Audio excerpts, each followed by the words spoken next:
আসসালামু আলাইকুম। উত্তরের হিমশীতল বাতাস জানান দিচ্ছে শীত চলে এসেছে। শীতের সময় হাঁসের গায়ে বেশি চর্বি জমা হয় বলে এ সময়ে হাঁসের মাংস খেতে বেশি ভালো লাগে। অনেকে আবার এক্সট্রা একটা গন্ধের কারণে হাঁসের মাংস খেতে খুব একটা পছন্দ করে না। আজকের ভিডিওতে হাঁসের মাংস রান্নার সমস্ত সমাধান পেয়ে যাবেন। এভাবেই বাজার থেকে হাঁস কিনে নিয়ে আসা হয়েছে। বাজারে হাঁস পরিষ্কার করার অপশন রয়েছে, চাইলে আপনি বাজার থেকে পরিষ্কার করে নিয়ে আসতে পারবেন। হাঁসটা পরিষ্কার করে নিয়ে আলতোভাবে একটু পুড়িয়ে নিচ্ছি, যাতে কোনো ধরনের এক্সট্রা লোম না থাকে। এরপর এভাবে চামড়া সহ ছোট ছোট টুকরা করে কেটে নিয়েছি। এই যে দেখুন, এভাবে কেটে নিয়েছি। এভাবে রান্না করে মাংসটা খেতে বেশি ভালো লাগবে। চামড়া পরিষ্কার করা একটু ঝামেলার হলেও খেতে কিন্তু ভালো লাগে, তাই চেষ্টা করবেন চামড়া সহই রান্না করতে। রান্নার জন্য পর্যাপ্ত পরিমাণে সরিষার তেল দিয়ে এবার এর মাঝে একে একে তেজপাতা, দারুচিনি, এলাচ আর কিছু লবঙ্গ দিয়ে দিচ্ছি।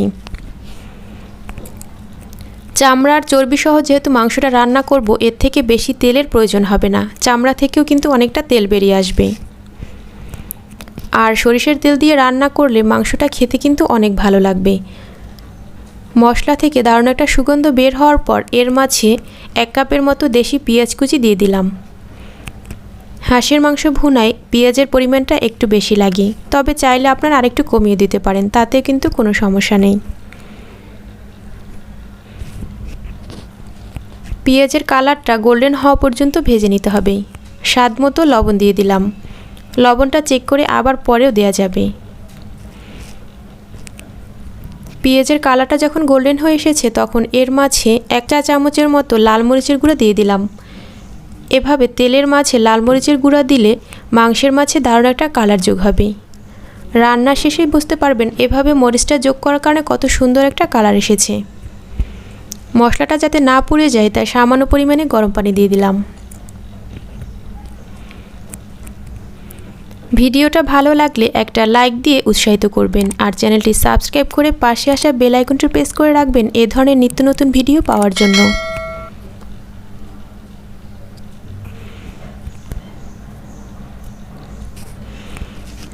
দেড় চা চামচের মতো হলুদের গুঁড়া দিয়ে দিচ্ছি।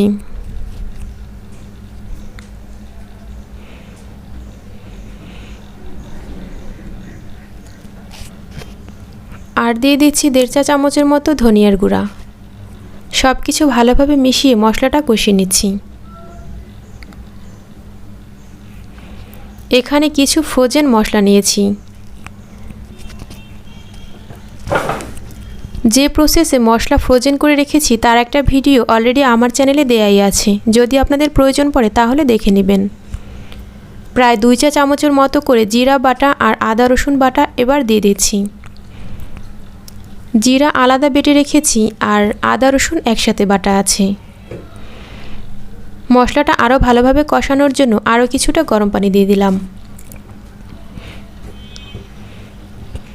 মশলা যখন ভালোভাবে কষানো হয়ে যাবে, তখন এর মাঝে কেটে ধুয়ে পরিষ্কার করে রাখা হাঁসের মাংস দিয়ে দিচ্ছি। মশলার সাথে মাংসটা একটু ভালোভাবে মিশিয়ে নিচ্ছি। হাঁস ভুনা করার সবচেয়ে বড় একটা প্রসেস হচ্ছে হাঁসের মাংস কষাতে কষাতে এর ভিতর থেকে সমস্ত পানি বের করে নিয়ে আসতে হবে। তারপর আবার ওই পানিটা হাঁসের মাঝে শুকিয়ে নিতে হবে।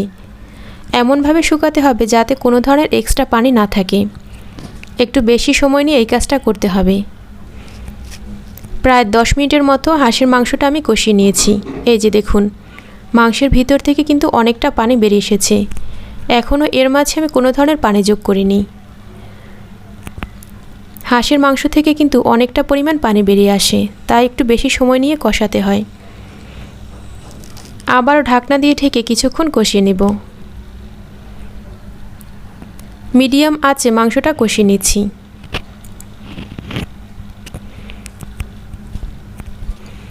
আরও 7-8 মিনিট কষানোর পরে দেখিয়ে দিচ্ছি কতটা পানি বেরিয়ে এসেছে। এই যে দেখুন, এখনও কিন্তু কোনো ধরনের পানি যোগ করিনি। মাংসের ভিতর থেকে অনেকটা করে পানি বেরিয়ে আসছে। এই পর্যায়ে লবণটা চেক করে লবণ প্রয়োজন হলে দিতে হবে। এই পর্যায়ে লবণটা দিয়ে দিলে মাংসের মাঝে লবণটা ভালোভাবে ঢুকবে।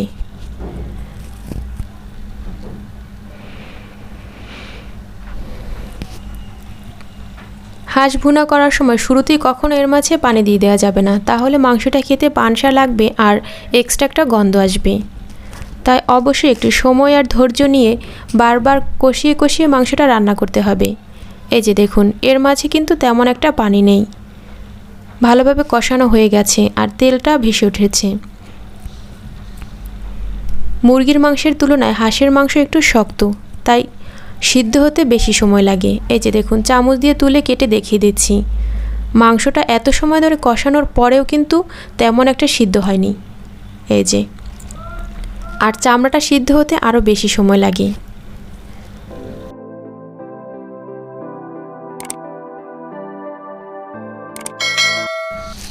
এজন্য এর মাঝে পর্যাপ্ত পরিমাণে গরম পানি দিয়ে দিচ্ছি।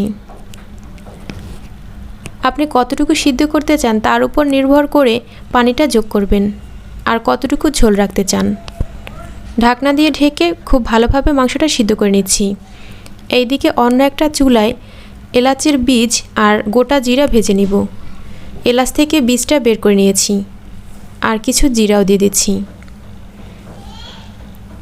এভাবে গোটা জিরা আর এলাচের বীজ ভেজে মাংসের মাঝে ব্যবহার করলে মাংসে কোনো ধরনের এক্সট্রা গন্ধ থাকবে না।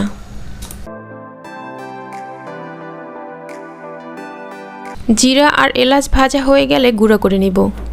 এদিক মাংসের পানিটা শুকিয়ে গেছে। আমি যতটুকু ঝোল রাখতে চাই ঠিক ততটুকু এখন হয়ে গেছে। এবার এর মাঝে কিছু কাঁচামরিচ মাঝখান থেকে ভেঙে দিয়ে দিচ্ছি। যদি আস্ত কাঁচামরিচ ব্যবহার করেন তাহলে মরিচের নিচের দিক থেকে একটু একটু করে কেটে দিবেন। আস্ত মরিচ ব্যবহার করলে খাওয়ার সময় অনেক সময় ছিটকে ওঠে, তাই কখনো একদম আস্ত মরিচটা ব্যবহার করবেন না। ভাজা এলাচের বীজ আর গোটা জিরা গুঁড়া করে রেখেছি, এটা এবার ছড়িয়ে দিচ্ছি। যারা কখনো এভাবে হাঁসের মাংস ভুনা করেননি, একবার হলো ট্রাই করবেন, আশা করছি অনেক ভালো লাগবে। মাংসটা ছোট একটা হাঁড়িতে নিয়ে নিয়েছি, ঢাকনা দিয়ে ঢেকে কিছুক্ষণ রেখে দিব। ঠিক পরিবেশন করার আগ মুহূর্তে ঢাকনাটা তুলব, তাহলে মাংসের মাঝে কাঁচামরিচ, এলাচের বীজ আর জিরার ফ্লেভারটা খুব ভালোভাবে ঢুকবে। ভিডিওটা ভালো লাগলে চ্যানেলটি সাবস্ক্রাইব করবেন। আজকের ভিডিওটা দেখার জন্য অসংখ্য ধন্যবাদ। আল্লাহ হাফেজ।